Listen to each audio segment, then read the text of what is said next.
भारत के एक छोटे से तटीय शहर स्वादपुर में एक लड़का रहता था, फिलिंत लोखंडे। वह बचपन से ही अनोखे आविष्कार करने का सपना देखता था। जब बाकी बच्चे क्रिकेट खेलते थे, तब वह कबाड़ से नई नई मशीनें बनाने की कोशिश करता।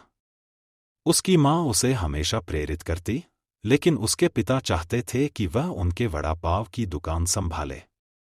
बचपन से ही फिलिंत को नई चीजें बनाने का शौक था, लेकिन उसके आविष्कार अक्सर गलत हो जाते। जब उसने एक आलू छीलने वाली मशीन बनाई, तो उसने पूरे मोहल्ले के आलू छील दिए। जब उसने खुद चलने वाला साइकिल बनाया, तो वह बिना रुके दौड़ने लगी और समुद्र में गिर गई। लोग उसे मजाक में अजब वैज्ञानिक बुलाने लगे।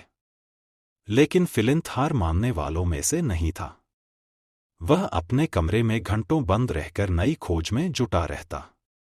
एक दिन उसे एक कमाल का विचार आया, अगर पानी को सीधा खाना बना दिया जाए तो कोई भूखा नहीं रहेगा। उसने महीनों मेहनत करके एक मशीन बनाई जो पानी को खाने में बदल सकती थी। अब बारिश सिर्फ पानी की नहीं होती, बल्कि समोसे, जलेबी, बिरयानी और गुलाब जामुन की भी हो सकती थी। वह अपनी मशीन को टेस्ट करना चाहता था, लेकिन जैसे ही उसने उसे चालू किया, मशीन आसमान में उड़ गई और बादलों के बीच कहीं गुम हो गई। उसने सोचा कि प्रयोग विफल हो गया, लेकिन अगले ही दिन चमत्कार हो गया। सुबह सुबह जब लोग उठे, तो आसमान में बादलों की जगह भूरे भूरे बड़े बड़े पूरियों जैसे गोल बादल दिख रहे थे। अचानक बादल से खस्ता समोसे गिरने लगे। फिर चटनी की बौछार हुई और कुछ देर में गर्मागर्म जलेबी की बूंदाबांदी होने लगी। पूरा स्वादपुर खुशी से झूम उठा। लोग अपने बर्तन लेकर बाहर आ गए और आसमान से गिरते खाने को पकड़ने लगे। किसी को गर्म पराठे मिले तो किसी को राजमा चावल। शहर के मेयर बलवंत जी को यह देखकर लालच आ गया। उन्होंने फिलिंत से कहा कि मशीन को और बड़ा कर दो, ताकि लोग हर समय कुछ न कुछ खा सकें। दुकानदारों को नुकसान होने लगा, क्योंकि अब कोई बाहर से खाना नहीं खरीदता था। लेकिन फिलिंत खुश था कि उसका आविष्कार लोगों के काम आ रहा है। धीरे धीरे लोगों की मांग बढ़ने लगी। कुछ ने मलाई कोफ्ता बारिश मांगी, तो कुछ ने बटर नान के बादल। लोगों ने हद कर दी, वे चाहते थे कि अब काजू कतली और रसमलाई की बर्फबारी हो। मशीन पर ज्यादा दबाव पड़ने लगा। वह अब बेकाबू हो गई। एक दिन अचानक आसमान से छोटे गुलाब जामुन नहीं, बल्कि फुटबॉल जितने बड़े गुलाब जामुन गिरने लगे। अब बारिश रोमांचक नहीं, बल्कि खतरनाक हो गई।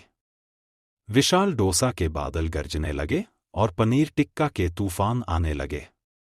सड़कें पाव भाजी के समुंदर में डूब गईं।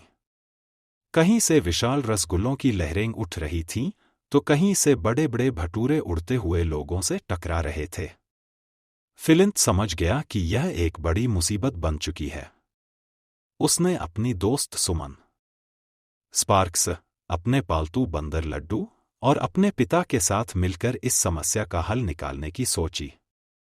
फिलिंत और उसकी टीम ने एक हेलीकॉप्टर में बैठकर आसमान में उड़ान भरी।